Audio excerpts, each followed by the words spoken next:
yang namanya bela diri atau silat ala-ala tentara gitu.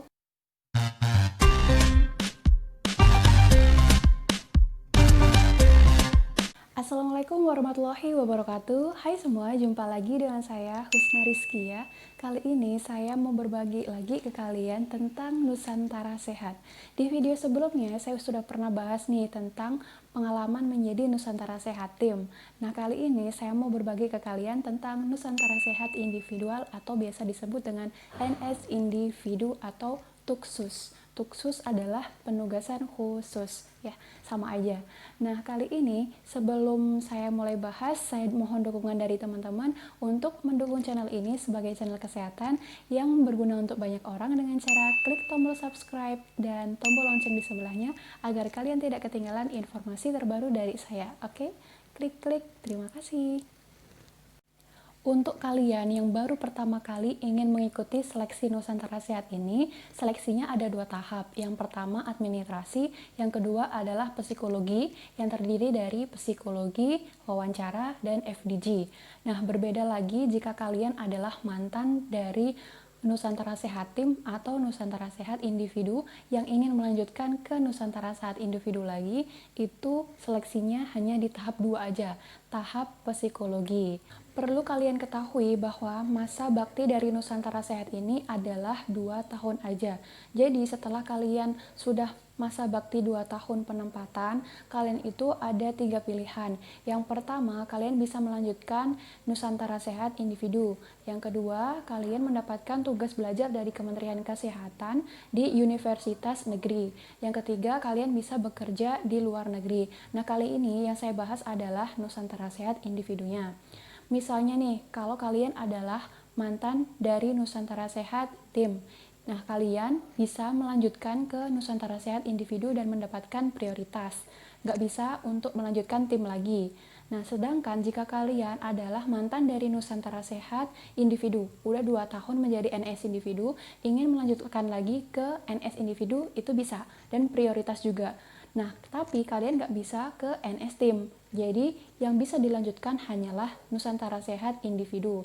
Dan untuk seleksinya itu hanya seleksi di tahap 2 aja, tes psikologi, dan itu berbeda dari tes yang pertama. Kalian cuma dikasih pemantapan aja, gimana seleksi di tahap 2 itu kayak ditanya-tanya selama penempatan gimana aja. Sesuai yang diberikan oleh Kementerian Kesehatan. Misalnya gini nih, pada tanggal 1 kalian pengumuman udah bisa memilih lokasi penempatan. Nah, di situ ada beberapa penempatan mulai dari Sumatera, Kalimantan, Jawa, Sulawesi, Papua, itu ada pilihannya semuanya. Nah, di mana puskesmasnya itu udah ada di situ. Kalian tinggal pilih mau di mana di mana. Dan maksimal milih itu ada 2 lokasi. Nah, satu lokasi yang pengen kalian tempati dan yang kedua itu adalah yang cadangan. Intinya 2 lokasi itu adalah yang nantinya ingin kalian tempatin. Nah, setelah kalian pilih, jarak 24 jam itu paling cepat, itu ada kalian mendapatkan pengumuman kalian bisa lolos, bisa penempatan atau tidak. Nah, jika tidak, nanti ikut di siklus kedua atau ketiga, tergantung dari siklus penempatannya. Kalau saya dulu itu ada 3 siklus untuk memilih, jadi jaraknya itu setiap siklus 24 jam. Jika kalian tidak bisa atau tidak lolos di siklus 1, kalian bisa ikut di siklus 2 dan begitu seterusnya. Pokoknya jaraknya 24 jam. Misalnya gini, kalau kalian disuruh milih dari jam 7 pagi sampai jam 7 malam. Nah, kalian cari tahu tuh penempatan yang pengen kalian tempatin tuh, browsing lah di internet. Mana yang sekiranya enak untuk ditempatin. Kan lumayan kan bisa dipilih, jadi sesuai dengan keinginan kalian. Nah, tapi kalian jangan melebihi dari jam 7, nanti siklusnya akan ditutup, akan ada jeda. Nah, kalau seperti itu kalian udah nggak bisa milih lagi, kalian harus ke siklus yang kedua, begitu seterusnya. Kalau saran saya, sebelum jeda untuk batas waktu yang sudah ditentukan oleh kementerian, kalian udah milih, misalnya jarak 1 jam atau 2 jam itu kalian udah milih, agar tidak keburu jeda. Untuk pemilihan penempatan ini melalui akun kalian masing-masing yang udah kalian dapatkan sejak pertama kali daftar dan secara online juga. Nah, misal kalian ada surat rekomendasi dari Dinas Kesehatan yang ingin kalian tempatin. Nah, itu upload aja, karena itu juga ada nilainya dan bisa menjadi bahan pertimbangan. Kemungkinan besar kalian ditempatkan sesuai dengan surat rekomendasi tersebut. Tapi kalau kalian nggak ada, ya nggak usah diupload. Untuk pembekalan dari NS individu ini ada 10 hari di Balai Pelatihan Kesehatan atau yang biasa disebut Bapelkes. Di Indonesia ini ada banyak ya, ada di Batam, Jakarta, kemudian Cikarang, Makassar, dan di Semarang. Nah, nanti kalian mau ditempatin di mana itu sesuai dengan yang anjuran dari peraturan yang udah diberikan. Nah, kalau saya dulu itu ada di Bapelkes Cikarang. Itu pelatihannya untuk NS individu ini kurang lebih 10 hari dan didampingi oleh TNI AD atau tentara.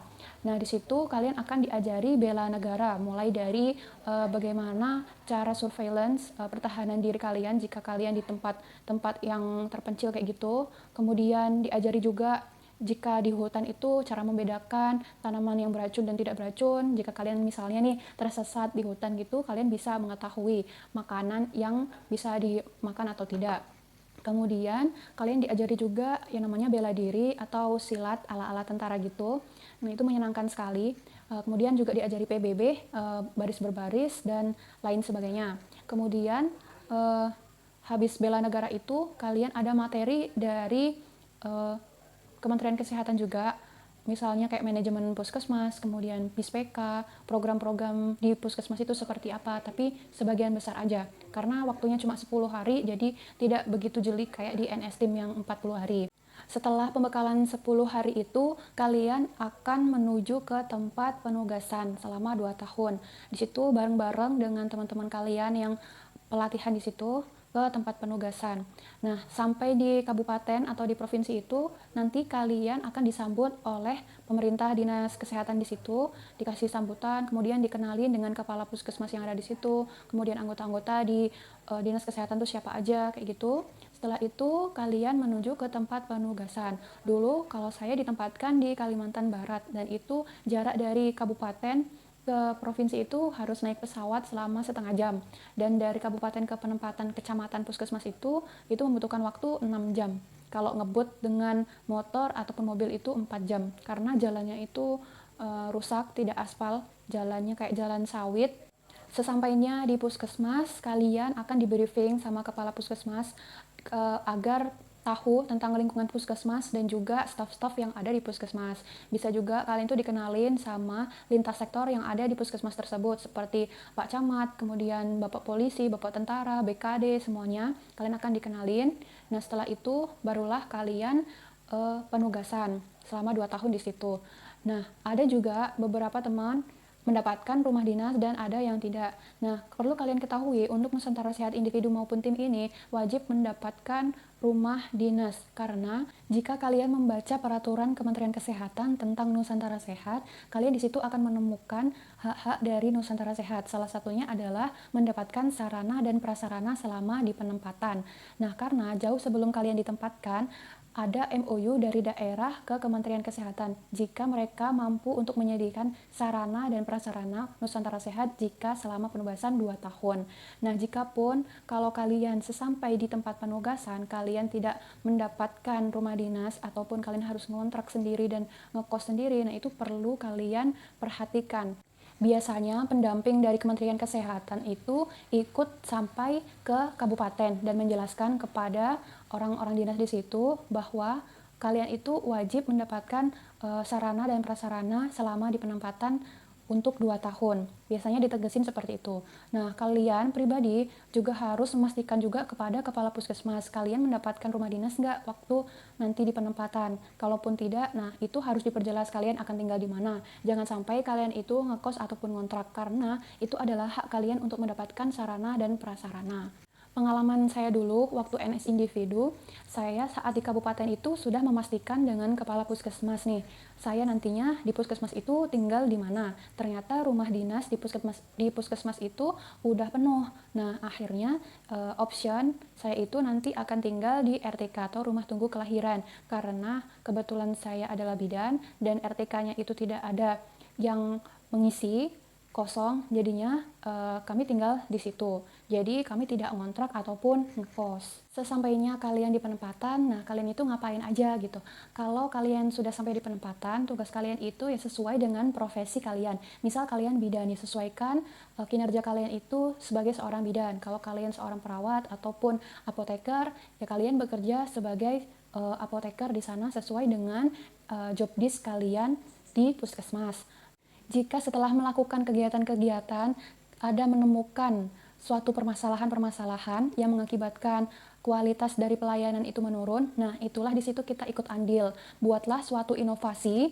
Inovasi ini bertujuan agar pelayanan kesehatan baik di dalam gedung maupun di luar gedung itu berkualitas dan bisa meningkatkan cakupan program di puskesmas. Itulah salah satu tujuan kita di situ, membuat suatu inovasi yang bisa meningkatkan derajat kesehatan di puskesmas tersebut. Misalnya nih, saya kan seorang bidan, jadi saya itu di puskesmas melakukan pekerjaan sesuai dengan job desk-nya bidan.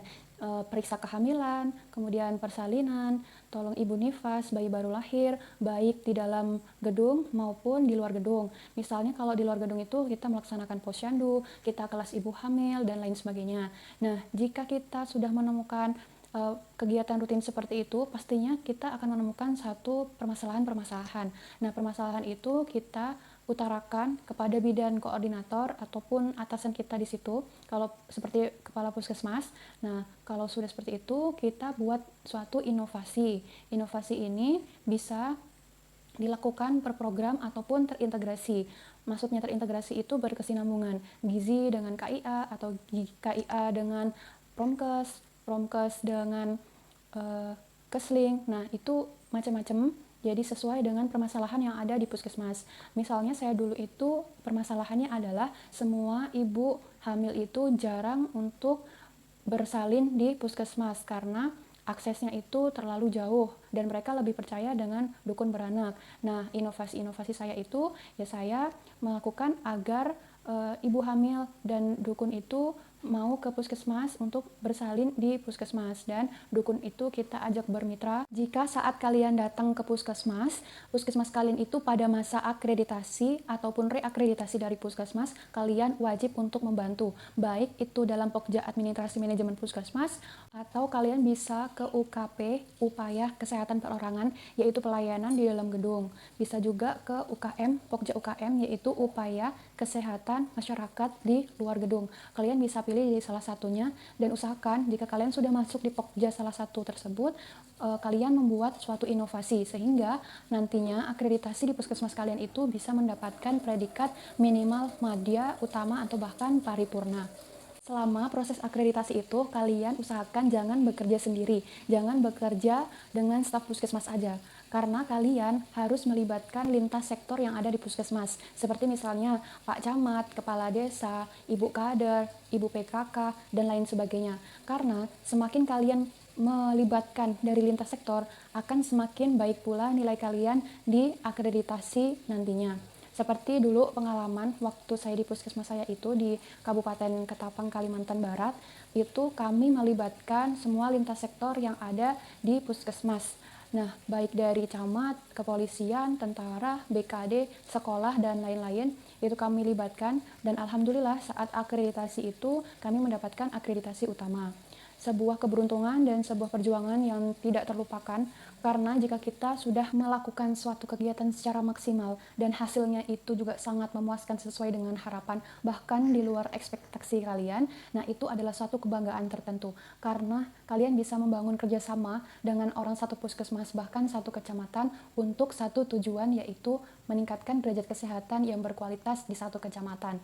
Itu adalah hal yang tidak akan terlupa, apalagi itu bisa menjadi nilai plus kalian sebagai Nusantara Sehat dan bisa dikenang oleh para orang-orang yang ada di daerah situ.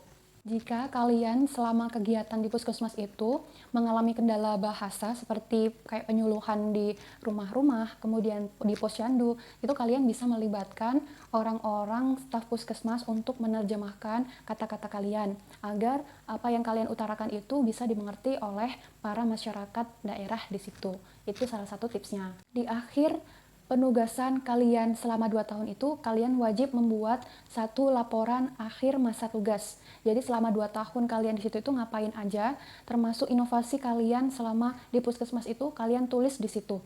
Nah, jangan lupa setiap kali kegiatan kalian harus dokumentasi, foto, dan juga catatan, agar saat pembuatan laporan nanti kalian tinggal mengganti saja, tidak tulis dari awal. Semakin banyak inovasi dari kalian di penempatan, semakin bagus juga laporan kalian. Banyak hal yang saya dapatkan ketika saya ditugaskan di penempatan saya waktu itu.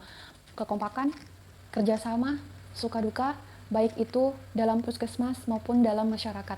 Banyak sekali hal yang dikenang. Dan itu membuat saya bisa menjadi lebih dewasa. Karena banyak sekali karakter-karakter yang saya dapatkan ketika di penugasan. Mulai dari orang yang sangat bijaksana, mudah pemarah, mudah egois, dan mungkin penyabar kali ya. Di situ kita bisa menempatkan diri kita di situ.